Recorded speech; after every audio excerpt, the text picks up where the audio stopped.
Құрметті әріптестер, бүгін сіздерге презентацияда сабақтың соңында сабақтың результатын білу үшін рефлексия деп атаймыз ғой. Соған арналған шаблонның қалай жасалатынын көрсетемін. Яғни презентацияда шаблон болады дайын сіздерде. Бұл жерде жаңағы визуалда коды барлығы жазылған, макростары бәрі дайын. Сондай шаблонды жіберемін. Сіздерде мақсат осы үш қыз тұр ғой, сол осы үш қыздың картиналасын қалай ауыстырамыз. Соны көрсетемін. Яғни шаблон дайын бар. Сіздерде өздеріңізге ұнайтын осындай видеоларды жасап алсаңыздар болады. Жасанды интеллект арқылы. Так, бүйтіп қолмен қосайын. Яғни түсіндім, сұрақтарым бар, түсінбедім деген бойынша. Одан бөлек, мына жерде 0-0 деп тұр ғой, сол жерде интерактивный доска арқылы көрсеткен кезде сабақтан тач кнопкасы болса, яғни оқушылар болсын, студенттер болсын, түсіндім дегеннің санына басқан кезде осылай балдары көрсетіледі, яғни сандары. Мынаны мысалға бірнеше рет басу мүмкін, мынау бойынша екеу басу мүмкін, мынау бойынша также екеу басу мүмкін. Солай жаңағы жасауға болады. Енді бұны қалай істейміз? Бұны былай жасаймыз. Так, мына картинкалар отдельно салып тұр. Соны сіздер осылай тұрады, сіздерде неде осы шаблон осылай беріледі. Сіздер удалить етіп тастайсыздар да, өздеріңіздің жасаған шаблондарыңызды вставка несін басып, вкладкасын басып, осы жерде видео деген бар. Сіздер картинка қоятын болсаңыздар, онда рисункпен қоясыздар.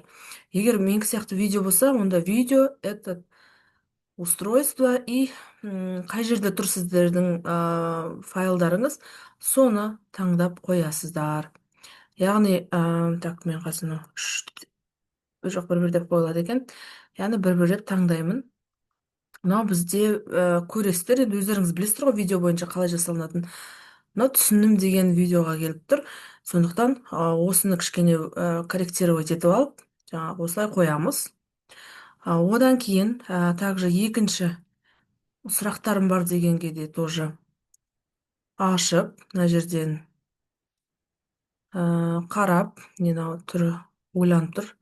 Сұрағы бар балаға ұқсайды. Студент бала. Так. Осылай. Кішкене бүйтіп. Так, бұны да қосып көреміз. Келіп тұр, сұрақтары бар балаға ұқсап тұрған сияқты. Енді келесі тезірек түсіруге тырысамын, чтобы көп уақыт кетіп қалмау үшін. Так, келесі бұл бізде мынау. Ол мысалға түсінбедім деген мұңайып тұрған баланың оқушының немесе бейнесі. Тоже осылай корректировать етіп қойып. Енді бұны кішкене әдемілеу үшін мына жерде формат видеода былай қойып қойсаңыздар болады. Енді өздеріңіздің қалауларыңыз бойынша сіздерге мынау емес, басқа да түрлері ұнайтын шығар. Мына жерде өте көп, мынаны басқан кезде өздеріңізге ыңғайлысын таңдап жаңаға аласыздар. Мынандай қоясыздар ма, мынандай қоясыздар, мен өздеріңіз білесіздер. И одан кейін мынаны жаңаға жөндеп аламыз. Воспроизведение дегенге басасыздар.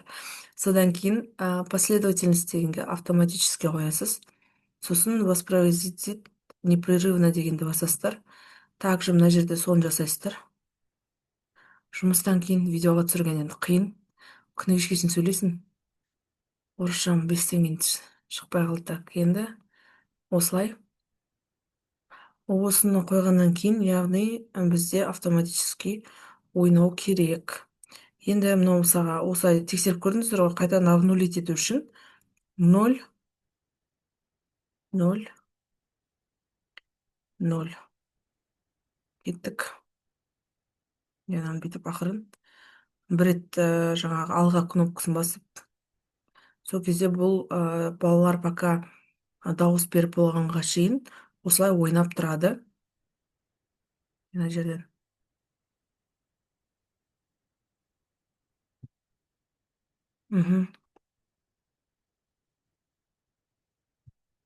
Басып, не былай басып. Былай басып. Немесе былай басып жаңағы көруге болады. Также қайтадан көрсетейін. Қайтару үшін, нөлға аудару үшін просто 8 өшіп 0 деген санды қойып шығасыздар. Бұл жерде, мына жерде тұр, разработчиктің ішінде Visual Basic'та коды жазылып тұр дайын. Сіздерге осы шаблон жіберем. Егер бұл шаблон таппасаңыздар, Телеграмнан қарап алсаңыздар болады.